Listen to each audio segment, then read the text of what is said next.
다윗이라는 사람의 일생을 돌아보니까는 나중에는 참 성숙한 하나님의 사람으로 잘 익어갔어요.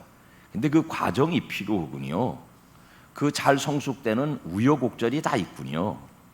무엇보다 다윗의 인생의 가장 심각한 우여곡절 중에 하나는요, 자식 문제예요.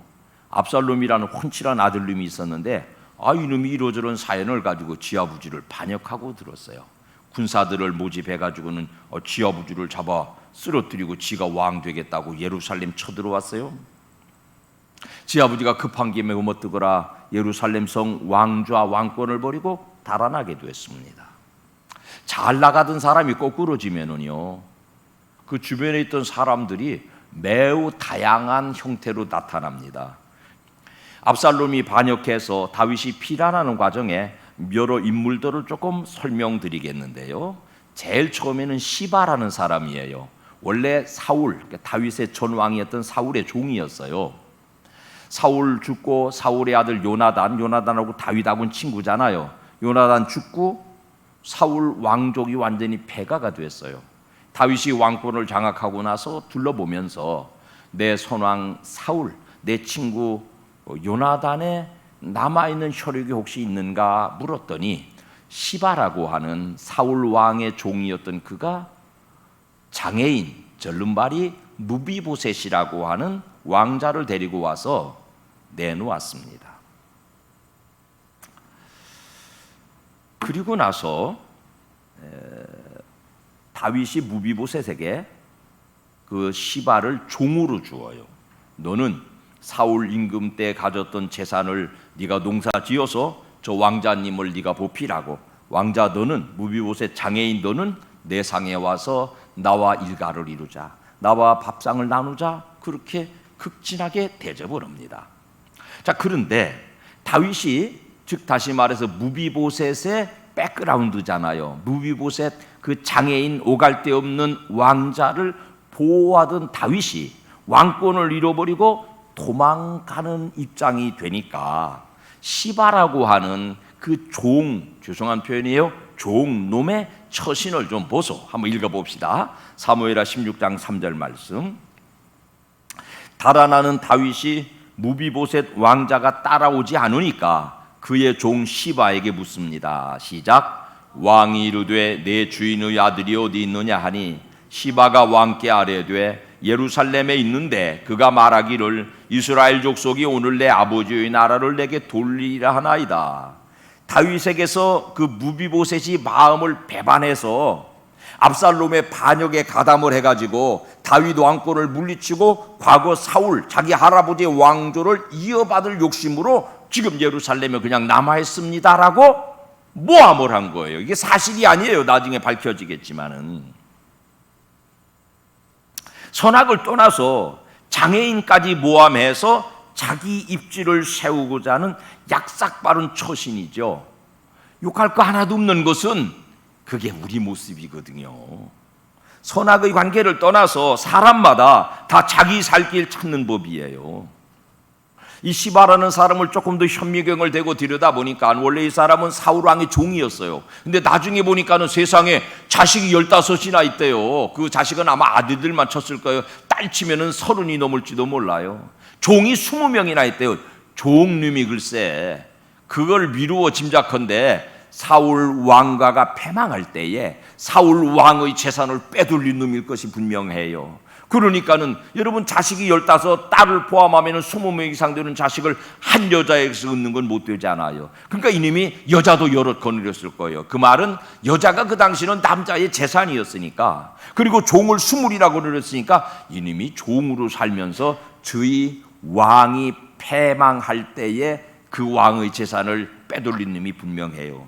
나쁜 놈이에요. 근데 여러분 나쁘다고 함부로 손가락질 못할 것은 그게 인간이거든요. 기회만 있으면 내 주머니 채우는 거 그거 인간 모습이에요. 그가 자 이제 거꾸로 올라가서 16장 1절을 읽어봅시다. 시작. 다윗이 마루턱을 조금 지나니 무비보셋의 종 시바가 안장 지은 두 나귀의 떡 200개와 건포도 백송이와 여름과일 100개와 포도주 한 가죽 부대를 싣고 다윗을 맞는지라. 다윗이 피난길을 떠나는데 긴급 구호식품을 전달해요. 다윗이 맞이한 그 위기에 적절하게 뇌물을 바치고 신임을 얻어서 무비보셋 사울 왕의 손자 왕자가 다윗을 반역한 것으로 모함합니다. 다급할 때에 정확하게 뇌물을 쓰고 제살길 찾는 기술이 보통이 아니네요. 또 다른 사람, 시므이라는 사람이 있어요.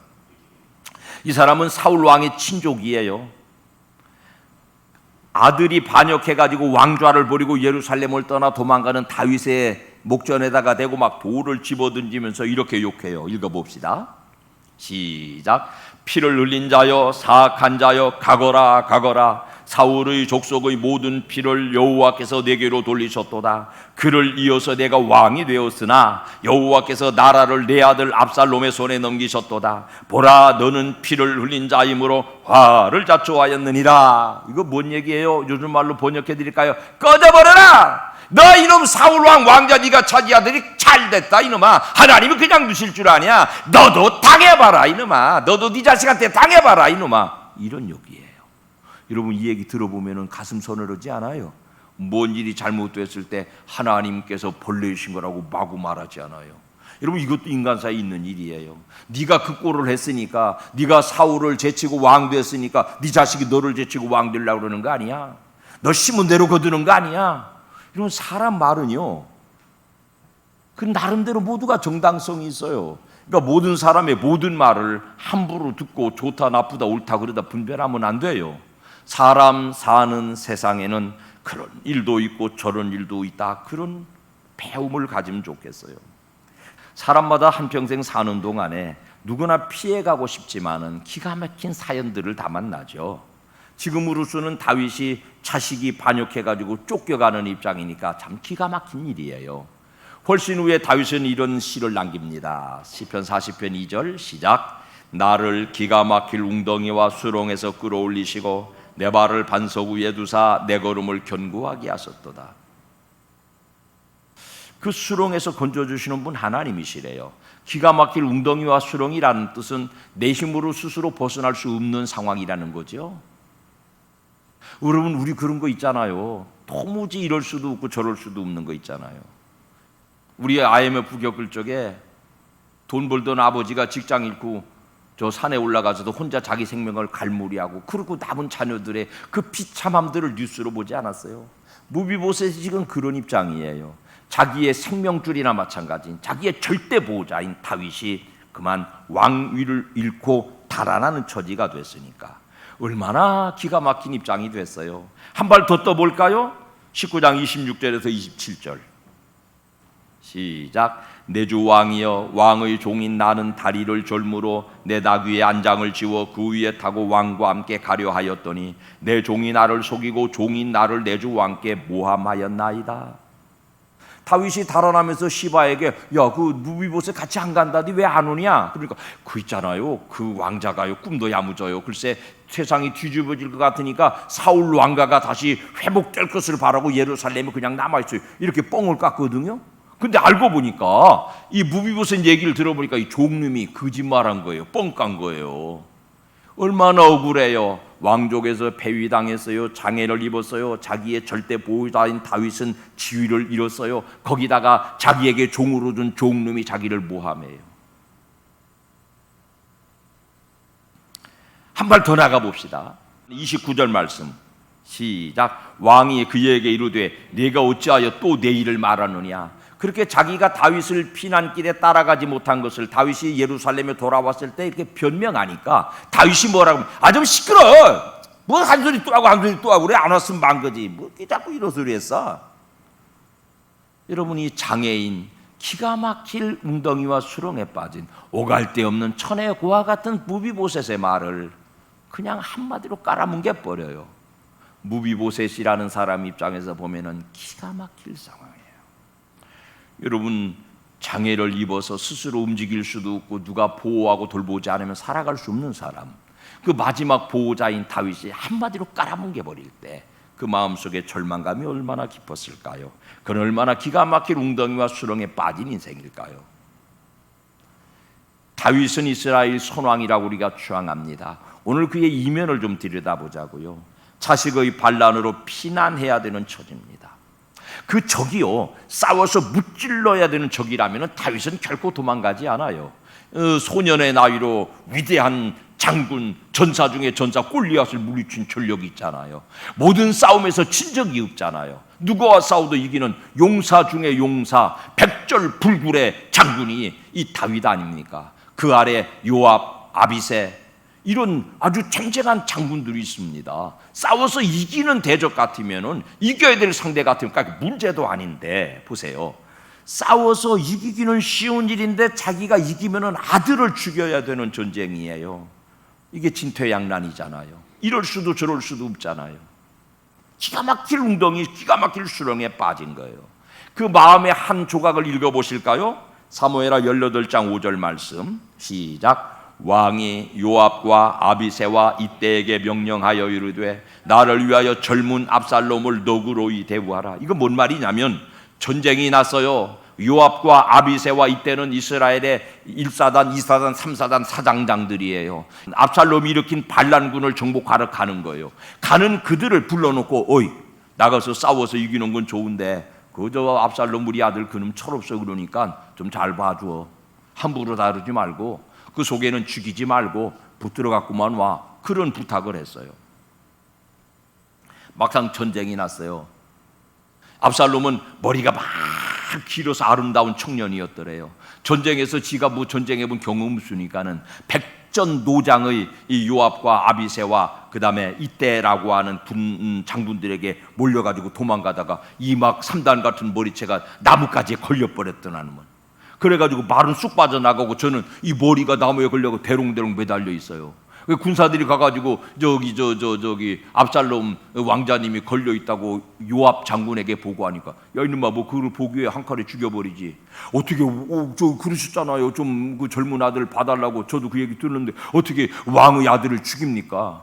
근데 요압이라고 하는 다윗의 충신 장군이 단창을 들고 와서 그 머리가 나무까지에 걸려 있는 다윗의 아들 압살롬을 죽여버려요. 그 소식이 왕궁에 들려지니까 다윗이 울어요. 아들아, 아들아, 내 아들 압살롬아, 통곡을 하고 울어요. 그 소리를 요압 장군이 듣고 뭐라고 그래요? 임금님, 이럴 수가 있습니까? 임금님을 배신하고 우리의 적을 우리가 처치했는데 그의 죽음으로 임금님 우십니까? 그러면 우리가 죽었어야 맞습니까? 이러고 삿대질하고 달라들어 왕한테. 다윗도요, 기가 막힐 웅덩이와 수렁에 빠졌어요. 왕궁을 버리고 왕좌를 버리고 도망가는 기가 막힐 웅덩이와 수렁.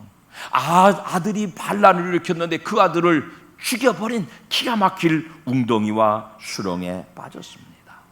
도망가는 와중에 시므이라고 하는 사울의 친척 건달이 돌을 집어던지면서 야유를 보냅니다. 우리는 쉽게 이스라엘의 선왕으로만 알고 있는 다윗의 이면에도 이와 같이 기가 막힌 웅덩이와 수렁이 있었습니다. 그러므로 한평생 사는 동안에 이런 과정은 누구에게나 있는 법이라는 사실을 마음 열고 받아들이시고 잘 건너가시기를 예수 이름으로 축원합니다. 그렇기만 한 건 아니고요. 피난길에 다윗을 도운 사람도 있군요. 17장 읽어볼까요? 27절부터 시작. 다윗이 마하나임에 이르렀을 때에 귤르앗 사람 바르실레가 침상과 대야와 질그릇과 밀과 보리와 밀가루와 볶은 곡식과 콩과 팥과 볶은 녹두와 꿀과 버터와 양과 치즈를 가져다가 다윗과 그와 함께한 백성에게 먹게 하였으니 이는 그들 생각에 백성이 들에서 시장하고 곤고하고 목마르겠다 함이더라. 바르실레라는 사람이 중심이 돼서 피란간 다윗 공동체를 돕는 손길이 있었습니다. 많이도 가져왔네요. 다 읽기가 순찰 만큼.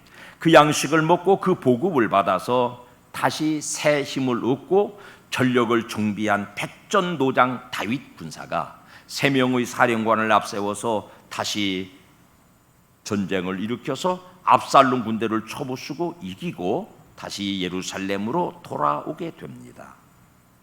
자, 예루살렘으로 돌아와서 왕권을 회복한 다윗이 자신을 저주한 시므이, 자신을 속여먹은 그 시바라는 종 그냥 흔쾌하게 용서하고 잊어버립니다.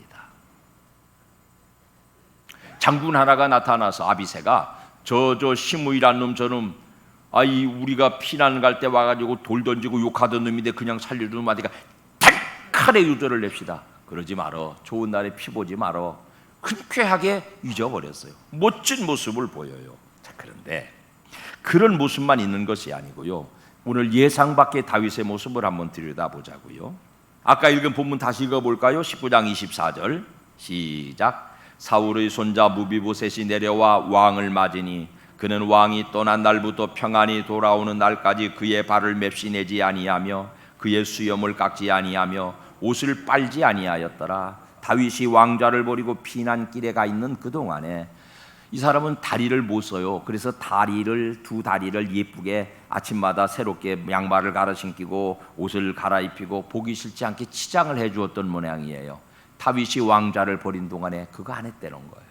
면도도 하지 않고 옷도 갈아입지 않고 애도했다는 표현이에요. 진정성을 가지고 다윗의 피난을 애도한 사람이군요. 그게 그의 중심이군요. 그런데 그 시바라고 하는 종님이 이 왕자를 다윗에게 모함했던 거예요. 얼마나 기가 막힌 얘기예요. 그 얘기를 다윗이 들어요. 어떻게 반응합니까? 29절 시작. 왕이 그에게 이르되 내가 어찌하여 또 내 일을 말하느냐. 내가 이르노니 너는 시바와 밭을 나누라. 시끄러 그만 좀 해. 정말 죄송한 표현 올게요. 쫄름빨이 주제에 말이야. 이런 표현이에요. 하대고요. 갑질이에요. 그리고 사울 왕의 재산을 전부 다 무비보셋 왕자에게 주었던 것을 그거 절반은 종한테 주어 이제 그 시바한테 줘. 왜냐하면 시바가 뇌물 바쳤으니까.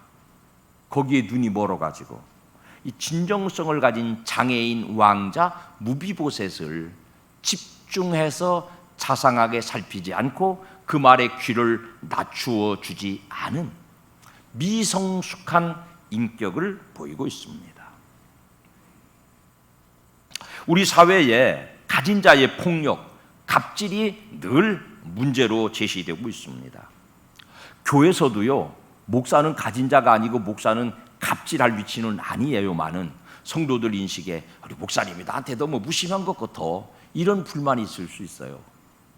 성도님들이 볼 때는 목사는 한 사람이고 성도는 많으니까 목사가 갑의 자리에 있는 줄로 착각하고 있어서 우리 목사님 나한테 너무한 것 같아, 우리 목사님은 내 얘기를 잘 안 들어주는 것 같아, 그럴 수 있다 말이죠. 교회에서도 그러려니와 모든 삶의 영역에서 가진 자 위치에 있으면, 결정권자 위치에 있으면 장애인들, 가난한 사람들, 병든 사람들, 늙고 노쇠한 사람들, 자기 자신의 주눅들어 있는 사람들에게 더 귀를 낮추고 더 눈을 맞추고 정성스럽게 그들의 필요를 들어주어야 그의 원숙한 인격이겠어요. 들어보나 마나 뻔한 얘기지만은 좀 그만 좀 하네. 또 어찌하여 내 일을 말하느냐? 너 그 얘기 했잖아. 뭘 또 떠들었어? 이렇게 혀를 차는 하대, 이거 성숙한 인격이 아니라는 거죠. 특별히 우리 주변에도 몸과 마음이 연약한 무비보셋 같은 장애인들도 많이 있는데요, 그들의 소원, 그들의 바람, 그들의 말이 늘 듣는 말 같지만 그 속에 들어있는 간절한 그들의 요구를 귀 기울여 듣는 것이 예수 잘 믿는 사람인 줄로 여러분 결단하시기를 주님 이름으로 축원합니다. 귀를 열어주세요. 남에게 귀를 열어주세요. 좋은 음악에, 아름다운 소리에, 사랑의 멜로디에. 근데 더 귀를 열어주세요. 약자의 부르짖음에, 너의 작은 신음에도 응답하시니. 여러분, 작은 자의 신음에 귀를 기울이지 못한 다윗은 아직 원숙한 인격으로 가는 과정이군요. 작은 자의 신음에 귀를 기울이는 성도, 교회, 목사, 우리 장로님들 되시기를 주님 이름으로 축원합니다. 장애인이라고 그냥 섣부르게 지나갈 수 있는 무비보셋, 다윗의 그 매정한 갑질 앞에 분노가 날 만해요. 죽어버릴까, 내가 지금 몸도 성치 못한데 이런 대접을 받고 내가 살아? 내 재산을 다 준다고? 반절을 나눠준다고? 자, 근데 보세요. 30절 말씀, 그의 인격을 보시라고요. 시작. 내 주 왕께서 평안히 왕궁으로 돌아오시게 되었으니 그로 그 전부를 차지하게 하옵소서. 섭섭한 이면에 왕을 향한 진정성을 드러내고 있습니다. 자기를 속인 종, 자기에게 갑질한 다윗, 이런 모든 사람을 향한 섭섭함을 자기 속에 가두고 자기의 전 재산을 절반 나눠 종에게 주는 게 아니라 다 주세요. 저는 왕이 예루살렘으로 돌아온 것 하나로 만족합니다. 잘 숙성된 인격이군요. 비록 장애인이지만은 그에게서는 인간의 향기가 나는군요. 어떻게 그렇게 성숙을 이루었을까요? 장애인으로 한평생 살면서 이 눈치 저 눈치, 이런 핍박 저런 하대를 당하면서 겪은 인간사가, 고난의 과정이 그를 성숙시켰다고 봅니다. 그러므로 한평생 우리가 살면서 당하는 이런 고난의 종류들은 내 예수 닮은 신앙 인격을 성숙시키는 중요한 촉진제가 되는 줄로 배우시기를 축원합니다. 또 다른 한 사람 바르실레, 다윗이 피난길에 길르아 땅의 부자였더래요. 성공 출세 높은 자리 차지한 다윗이 아니라 실패하고 도망온 다윗.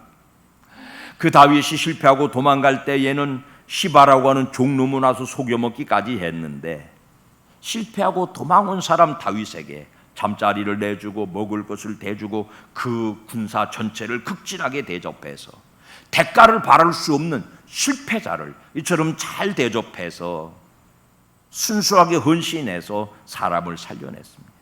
다윗은 거기서 군사를 재정비해서 예루살렘을 탈환했거든요. 그러니까는 예루살렘을 탈환한 1등 공신은 80노인 바르실레예요. 그러니까 이기고 예루살렘으로 돌아올 때 그 고마운 마음을 표현해서 이렇게 말합니다. 34절에서 35절, 예루살렘으로 올라가서 내가 당신을 아주 극진히 대접하겠습니다. 나랑 같이 예루살렘으로 갑시다. 그랬더니 바르실레라고 하는 80노인의 대답이, 시작. 바르실레가 왕께 아뢰되 내 생명의 날이 얼마나 있사옵기에 어찌 나온과 함께 예루살렘으로 올라가리이까? 내 나이가 이제 80세라 어떻게 좋고 흉한 것을 분간할 수 있사오며 음식의 맛을 알 수 있사오리까? 이 종이 어떻게 다시 노래하는 남자나 여인의 소리를 알아들을 수 있사오리까? 어찌하여 종이 내 주 왕께 아직도 누를 끼치리까? 완곡하게 거절합니다. 이 사람에게는요, 살아온 연조가 그를 숙성시킨 것으로 봅니다. 세월도 사람을 원숙하게 만드는 촉진제거든요. 하루 1년 곡식 익으려면 봄부터 가을까지 시간을 겪어야 돼요. 우리 교회도 어르신들이 많으신데요, 이분들이 갖춰야 될 시간이 성숙시킨 품격이 없습니다. 복을 바라고 대가를 바라고 드리는 헌신도 중요합니다. 그런데 오늘 우리가 만나는 장애인 무비보셋이나 노인 바르실레처럼 무엇도 바랄 수 없는 중에 자신을 온전히 열어서 억울함, 경제적 손실은 자기 안으로 끌어들이고 남을 향하여서 더 좋은 것을 나누어 주려고 하는 이 인격이 우리가 이 따위의 생명 가지고 신앙생활하는 동안에 다달아야 될 인격적 목표입니다.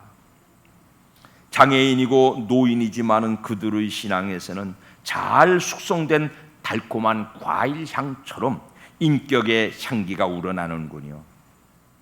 우리 교회 모든 구성원들이 신맛, 떫은 맛, 우선된 맛, 거친 맛 다 숙성시켜서 잘 익은 과일처럼 잘 익은 성도로 서로가 서로를 바라보면은 인격의 향기가 나고 기대하지 않아도 아름답고 따뜻하고 향기로운 대접을 받고 나누는 성숙한 공동체, 무비보셋과 같은 바르실레와 같은 성숙한 인격의 교제가 이루어지는 아름다운 공동체로 내적인 부흥을 이루어서 많은 사람들을 주께로 이끌어 인도하는 복된 생애가 되시기를 주님 이름으로 축원합니다.